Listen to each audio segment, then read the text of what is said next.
Buen día, chicos.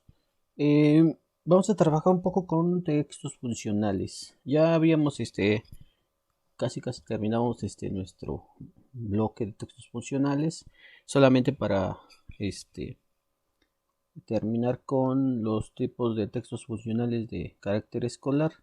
Entonces, eh, recapitulando un poco así de forma rápida, decimos que los textos funcionales son o tienen un fin práctico, útil, inmediato, son de carácter formal, su situación comunicativa por lo regular son de forma oral o escrita, su intención comunicativa recordemos que son para transmitir información, hacer referencia a ideas, a contextos determinados, dirigirse a otras personas en momentos dándoles órdenes. La función comunicativa son o tiene que ver con la función referencial, informativa, apelativa, directiva. Estas porque se dirigen a un receptor en forma directa, clara y precisa, de carácter formal. Sus características del texto por lo regular son internas, que tienen que ver con el fondo, el contenido, el lenguaje, utilizando este, palabras o ideas de forma precisa o especializada. Eh, Depende mucho del prototipo textual al que pertenezca. Sus características externas tienen que ver con la forma en la que se presentan, que tienen que ver con su estructura y su extensión, ¿no? Eso es, digamos que a grandes rasgos, sus características internas. Entonces, eh, de igual forma, recapitulando muy rápidamente, es textos funcionales. Recordemos que tenemos de carácter personal, curriculum vitae, recordemos que sus apartados del curriculum vitae son textos personales, textos personales son datos personales, formación académica, experiencia laboral y o profesional. En el caso de lo social y lo laboral, habíamos visto ya lo que era el oficio, la carta de petición, la solicitud de empleo, un memorándum, y lo que nos restaba por ver era los tipos de textos funcionales de carácter escolar, que en su mayoría son para realizar un resumen o presentar un resumen. Hay dos formas de presentar un resumen, lo que tiene que ver con los cuadros sinópticos o el mapa conceptual. En el caso del cuadro sinóptico vamos a tener lo que va a ser el uso de llaves, el diagrama, el cuadro o tabla comparativo, mientras que en el mapa conceptual, bueno, solamente existe uno y es el que utiliza o hace uso de palabras enlace o palabras Bien, entonces decíamos que las palabras o los mapas conceptuales son cuadros sinópticos con uso de llaves. Entonces vamos a irnos rápidamente a la parte de los cuadros comparativos o resumen. Entonces vamos a recapitular entonces. Un resumen es una exposición resumida de algún asunto o materia. La metodología para realizar un resumen o un buen resumen es que debemos ir pasos o llevar ciertos pasos para lograr el objetivo, ¿no? Tenemos que hacer una lectura rápida del documento que vayamos a realizar su resumen. Es importante revisar el índice, la introducción, hacer una revisión rápida del contenido del documento, realizar una lectura a fondo de comprensión para ir subrayando, realizar fichas de trabajo, detectar palabras cuyo significado se desconozca, realizar análisis del contenido, detectar elementos más importantes, elaborar el resumen. Recordemos que siempre para estar elaborando un resumen debemos de ir eh, suprimiendo todas las palabras que prácticamente este, son de poca importancia, ir generalizando o abstrayendo todas las palabras esenciales que sean más importantes, los conceptos generales que comprenda todo el documento, que tenga mayor significación. Por otro lado, la construcción debemos de integrarlos en un texto o un nuevo texto que sintetice todo nuestro nuevo documento, ¿sí? Entonces, hay orientaciones prácticas para realizar un resumen.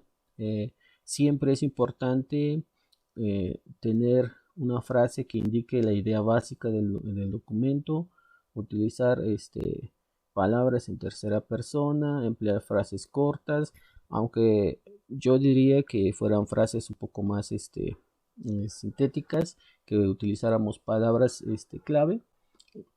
Por otro lado, la información debe ser en el mismo orden, o sea, es llevar una jerarquía, si es título, el tema, el subtema, las descripciones, de esa manera. Entonces, ahorita lo vamos a ver más con los ejemplos que tenemos de los mapas conceptuales, los diagramas, los cuadros o tablas comparativas.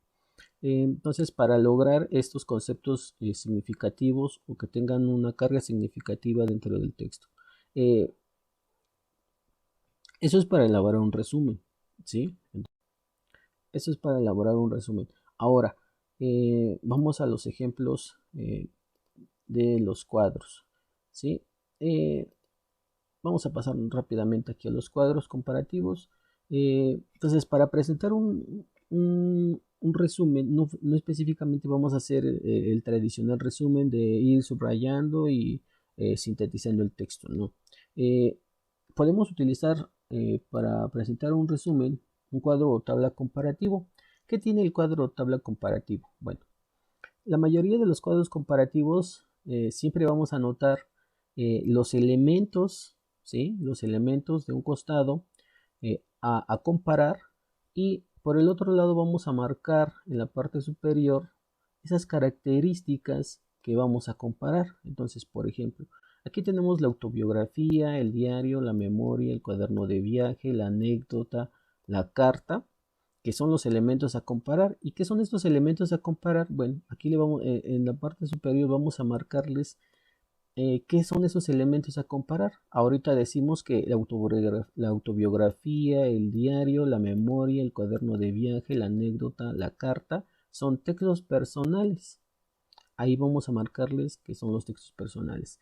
Y por el otro lado, vamos a marcar qué características vamos a comparar de estos. Entonces, en este caso vamos a comparar sus propiedades. Las propiedades son la unidad, la coherencia y cohesión, la adecuación y la autonomía. Entonces, bajo esas características nosotros vamos a comparar estos textos personales. Y en cada uno de los aspectos, en cada uno de los espacios, vamos a ir comparando cada uno de ellos. Por ejemplo, en unidad, la autobiografía dice, si algo del escrito, el del autor escribe solo de sí, vida de manera sintética. Ahí prácticamente es una idea, no vamos a notar más. Según los elementos a comparar, es lo que vamos a ir considerando para cada uno de los aspectos. Y esa sería una manera muy fácil, muy práctica de presentar un resumen. A esto le llamamos cuadro o tabla comparativa. Entonces, cada uno de estos aspectos se van a ir comparando, ¿sí?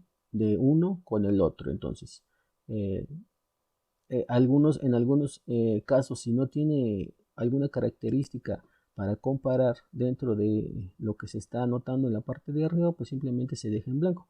Afortunadamente aquí lo que tenemos como ejemplo pues no tiene espacios en blanco, todos tienen un elemento que comparar, y de esa manera se va anotando. Entonces sí es importante que también manejemos esas marcas discursivas, como por ejemplo si son textos personales, pues es marcarlos en mayúscula. Las características a comparar también es importante marcarlas en mayúsculas. ¿Sí? Decíamos, es importante marcarlas en mayúsculas para definirlas. A veces hasta podemos anotarles de un color, ponerles color a las columnas, ponerle marcas gráficas que nos identifiquen qué es lo que estamos marcando o qué es lo que estamos comparando. Si aquí nos damos cuenta, pues lo tenemos en mayúsculas y en negritas. De este lado solamente lo tenemos en negritas y lo tenemos los conceptos en tipo oración. Si nos damos cuenta del contenido, pues el contenido está simple, es sencillo, es en tipo oración, no está marcado en negritas, y eso es lo que le da importancia a nuestro texto.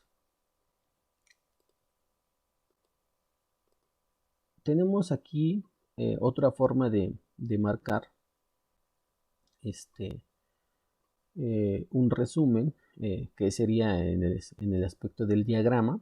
El diagrama, recordemos que es un texto que nos va a ayudar a mantener una jerarquía, un orden jerárquico, que en este caso sería el tema general, ¿sí? Lo que es el tema general, este, eh, lo que van a ser los temas, el tema, perdón, pero apenas aprendiendo a escribir con el mouse, pero ahí tenemos el tema y después van a venir lo que van a ser lo que van a ser los subtemas, que en este caso, bueno, aquí lo vamos a marcar, los subtemas, vienen los subtemas.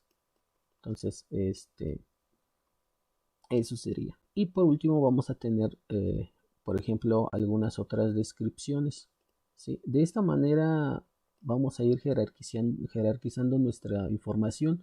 Aquí si nos damos cuenta, a diferencia del cuadro o tabla comparativo, pues lo que estamos utilizando son solamente palabras clave, ¿sí? Esas palabras clave que estamos utilizando para todos los aspectos, ¿eh? Tanto para el tema general, bueno, el tema general marca una idea un poco más específica, clasificación de los seres vivos, pues es casi una frase, pero si nos damos cuenta, en la mayoría de los demás casos, como el tema, pues vienen solamente palabras clave, vienen los subtemas, ¿sí? Y las descripciones, pues prácticamente vean que es totalmente conceptual, ¿no? El diagrama. Ahora, el diagrama, su característica principal es que podemos comenzar e irnos para donde nosotros queramos según sea el caso. Vean, hasta aquí hay una idea que termina, esta otra idea, si nos damos cuenta, viene jerarquizándose hasta esta parte de acá, vean, de ahí, luego todavía sigue otra parte de acá. Entonces, si nos damos cuenta, el diagrama tiene una fluidez en lo conceptual, y puede ir y decíamos, puede ir ramificándose hasta donde guste, ¿no? Entonces, se puede ir explayando y puede terminar hasta donde nosotros queramos. Eso sí es importante, ir organizando nuestras ideas. Ese sería en el caso del diagrama. Eh, para el caso del mapa conceptual, el mapa conceptual, a diferencia del diagrama, lo que vamos a tener es que tenemos nuestro tema, es igual, maneja jerarquías, es tema,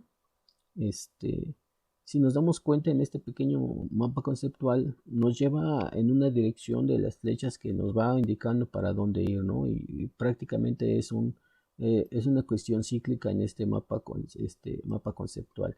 Pero ¿qué tiene de importante el mapa conceptual? Es que manejamos también un tema general, manejamos un tema, y algunas otras características. Pero aquí la idea del mapa conceptual, si nos damos cuenta, es que manejan palabras enlace. Esas palabras enlace que nos van a ayudar ahí a complementando nuestra idea en una oración. ¿Sí? Por eso, aquí podemos decir que el ciclo del agua es una conformación de H2O, es dos átomos de hidrógeno y uno de oxígeno, y que se desarrollan en la atmósfera, pero que esta combinación de átomos se condensa y se precipita al suelo en forma de hielo o de agua. ¿Sí? Esa es la función que tienen las palabras enlace. Prácticamente nos van ayudando a generar oraciones o un discurso de manera ya general, partiendo de los conceptos y de las palabras enlace. Eso es lo que tiene un mapa conceptual. Y el mapa conceptual, lo que va a hacer uso van a ser flechas o símbolos gráficos que nos van a ir ayudando a recurrir para a dónde irnos, ¿no? No es como el diagrama que se va bifurcando y podemos ir moviéndonos.